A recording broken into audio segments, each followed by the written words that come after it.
Et je le disais, Christophe Pinguet est avec nous, coprésident de l'agence d'événements Shortcut. Bonjour Christophe Pinguet. Bonjour Cécile. Bienvenue. Oui. Bonjour, bonjour à tous les deux. Oui, ce qu'on disait avec Jean-Baptiste, c'est-à-dire que voilà, le téléphone commence à sonner pour certaines personnes qui envisagent. Vous, alors, pour résumer, vous travaillez avec les grandes marques, avec les événements d'entreprise aussi, comme l'évoquait Jean-Baptiste, et puis les institutionnels, Panthéon, etc. Absolument. Et là, ça sonne aussi chez vous le téléphone ou pas? Voilà. Nous, ça n'a pas vraiment arrêté de sonner, parce que, vous le savez, à un moment, il a fallu...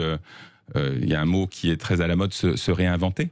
Et donc, c'est ce qu'on a réussi à faire. Notre métier a toujours été porté par des opérations qui sont aussi des opérations digitales, c'est-à-dire des événements que l'on retrouve sur soit des plateformes, des sites Internet. Donc, ça s'est vraiment mis en place pendant la crise du Covid. Et je pense qu'on a su relever ce défi, de faire quelque part un peu votre métier, le métier de la télévision aussi, recevoir des publics autrement que de les rassembler en vrai sur des plateformes pour les informer, pour que les entreprises les informent et faire se passer des messages. Alors, pour répondre à votre question, oui, le téléphone pour le présentiel se remet à sonner parce qu'il y a des dates qui ont été proposées, qui sont mises en place pour le déconfinement et le déconfinement des événements.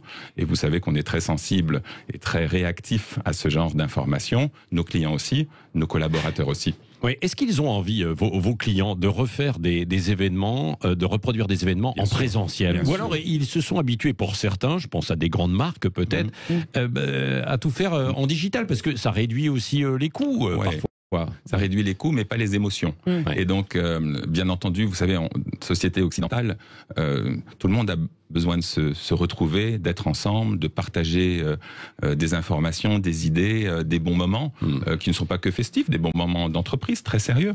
Donc, le présentiel va revenir très vite, très haut. Il n'y a aucune raison que ça s'arrête. À quel horizon ça? Est-ce que vous le voyez là dès le mois de mai, mois de juin, ou alors est-ce qu'il va falloir attendre un petit peu? Fabriquer des événements, c'est souvent 3-4 mois. Donc je le positionne plus à début septembre, quitte à ce que ce soit aussi la fin de l'année si c'est des très gros projets. Mais on a déjà pour cet été des demandes, des choses qui sont des événements qui sont beaucoup plus sérieux, petits, pour respecter bien entendu toutes les mesures sanitaires. Mais Christophe Pinguet, est-ce que ça veut dire que ce que vous avez fait, que ce soit les entreprises ou vous, de se réinventer pendant cette période de crise, finalement, c'est pas l'un qui va prendre le pas sur l'autre. C'est-à-dire qu'aujourd'hui, l'avenir est de dire on va retrouver les grands événements et on gardera aussi tout ce qu'on a construit pendant ce Covid. Parce qu'on fait un métier qui est très proche des nouvelles technologies. Donc dans les nouvelles technologies, il y a forcément le digital. On est tous hyper connectés avec des portables, des ordinateurs, des mobiles. Donc bien entendu, le volet de communication, de révélation de ces événements, à la fois présentiels, seront aussi sur le digital. Toujours, c'est un principe de communication et une évolution normale du monde de l'événementiel lié aux nouvelles technologies. Comment stimuler la créativité? Parce que c'est un métier de créativité. Forcément, vous avez aujourd'hui des équipes qu'il a fallu gérer. Comment vous pouviez aujourd'hui, pendant tous ces longs mois, justement créer cette émulation? Alors, je vais vous dire déjà quelque chose, c'est que je pense qu'une entreprise d'événementiel n'est rien sans ses équipes. Et c'est vrai qu'à Shortcut, on a des expertises qui sont assez extraordinaires et on a des personnes qui sont très extraordinaires. Le plus compliqué de cette période, c'est pas au chef d'entreprise de réinventer son entreprise. C'est aux collaborateurs de travailler sur leur employabilité. Et sur ça, je peux vous dire qu'il y a eu un travail extraordinaire de la part des équipes. Mais est-ce que les choses vont changer là maintenant sur le personnel? C'est-à-dire qu'il y a des gens qui décident de quitter l'événementiel, notamment parce que soumis à certains aléas, d'autres qui ne peuvent plus suivre aussi parce qu'il y a cette digitalisation. Voilà, j'y arrive. Et puis au contraire de nouvelles vocations, quoi. Vous savez, c'est d'un métier de personnes qui sont passionnées. Et c'est des personnes aussi qui ont toujours inventé leur propre carrière, parce que c'est pas la crise qui a fait que notre métier est en perpétuelle évolution. Et donc cette perpétuelle évolution a été extrêmement bien captée par les collaborateurs. Vous savez, ce qu'ils ont subi, c'est assez pénible. On leur dit à un moment, vous ne venez plus dans votre entreprise, vous êtes en chômage partiel. Quand vous devez travailler, vous êtes en télétravail. C'est extrêmement compliqué pour eux de gérer tout ça. Et franchement, franchement, le pas en avant, je pense qu'on a gagné 5-10 ans. Oui, oui. Parce qu'il y avait beaucoup de conventions, et là vous travaillez énormément là-dessus, pour les entreprises, pour les cadres, donc ils se sont habitués à faire ces fameux événements par Zoom et autres, bien sûr, l'ensemble des visioconférences. Est-ce que quand vous discutez avec les DRH, ils se disent maintenant il faut quand même qu'on les fasse en physique parce que les gens ont besoin de se voir, ou alors oui. Bien sûr. En préparation, c'est forcément compliqué. Ouais. Et en réalisation, et donc en perception pour les entreprises, les personnes qui sont invitées par les entreprises, si on n'est qu'en Zoom ou sur des plateformes, c'est forcément compliqué. Ouais. Quand on veut fédérer des publics, la meilleure solution, c'est d'être ensemble devant un speaker, devant un chef d'entreprise, devant un DRH, devant un directeur marketing, une responsable des relations publiques. C'est extrêmement... Ce facing est extrêmement important. Oui. Vous travaillez beaucoup aussi à l'international. Aujourd'hui, évidemment, il y a des restrictions pour se déplacer.